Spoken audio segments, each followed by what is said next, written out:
So Eric and I met in Sunday school. I walked into Sunday school, sat next to her, and just said hi. I was like, hi, my name's Eric. What's your name? Just the nice person that he is, who was just introducing himself to me. She told me her name was Lindsie, and then abruptly cut off the conversation because she was dating somebody and she thought I was cute and didn't want to talk to me because of that. And I could tell he was like, what the heck?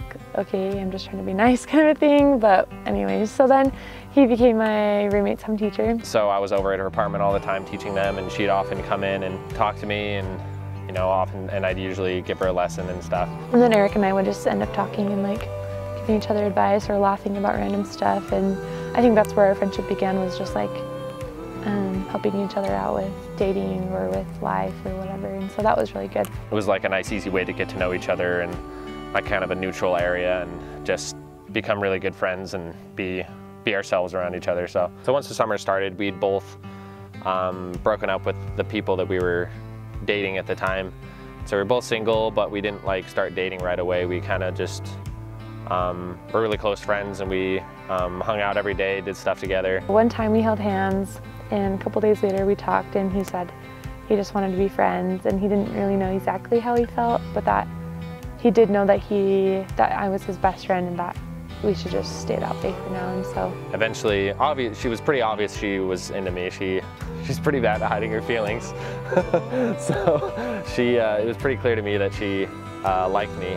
A couple months later, I started telling myself that I needed to move on and that I shouldn't try anymore and that I should limit my time with him. And then a couple months later, I decided I'd be an idiot not to date her. But we made tacos one night. She's really ticklish, and so I thought it was funny to tickle her, and so. But then I made him stop tickling by pinning his arms down. And then all of a sudden our faces were really close, and we just kind of both leaned in and started kissing, and we were just like, okay, like, what just happened? And so afterwards I told him that he needed to explain himself because I was really confused.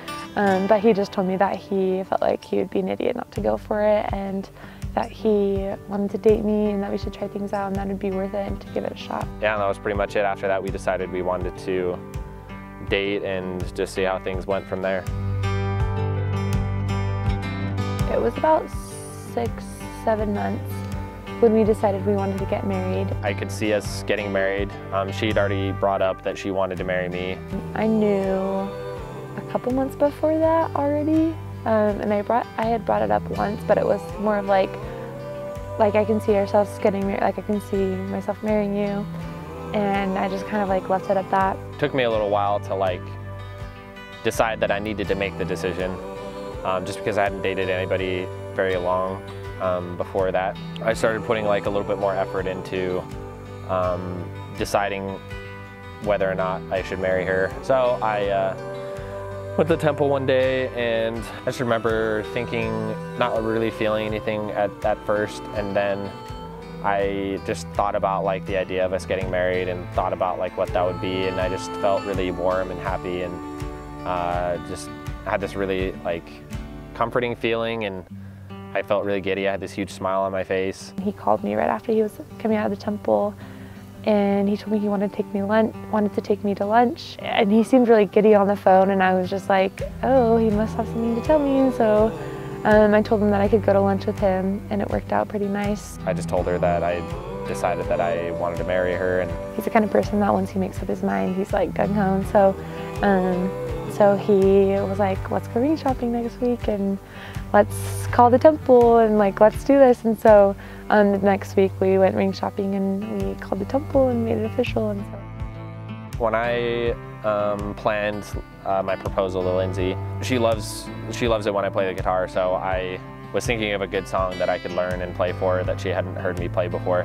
And we both liked the song Million Dreams from The Greatest Showman.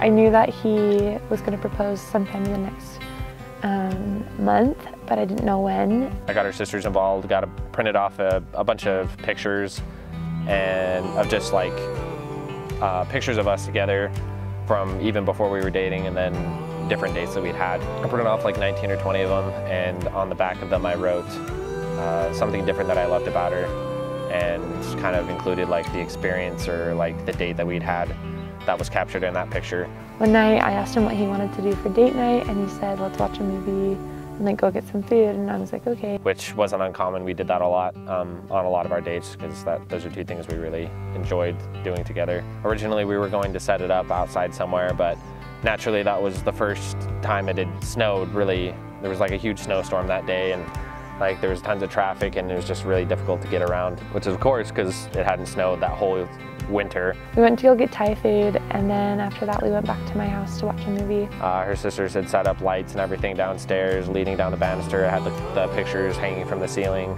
And as we were walking downstairs, I saw these like twinkle lights and candles, and I was kind of confused, and I was very oblivious, and I thought my sisters were just doing something, I don't even know. And I finally was like, oh my gosh, inside I was like, he's proposing to me. And so there's all these pictures hanging up, and they talked about how much he loved me and the things that we did together and how those moments helped him fall in love with me. And then the last one said, I love you because you're going to be my wife. I played the A Million Dreams on my guitar and sang to her, but I hadn't practiced it well enough, I guess. I don't know. I butchered it. Yeah, so he butchered it pretty bad. Just kidding. No, he did a pretty good job. So I decided to play a different song so I didn't feel so dumb about it. It wasn't perfect, but it was perfect for me. So and then after the song, he knelt down and asked me to marry him. I was just really excited, and I could not stop looking at my ring and my finger.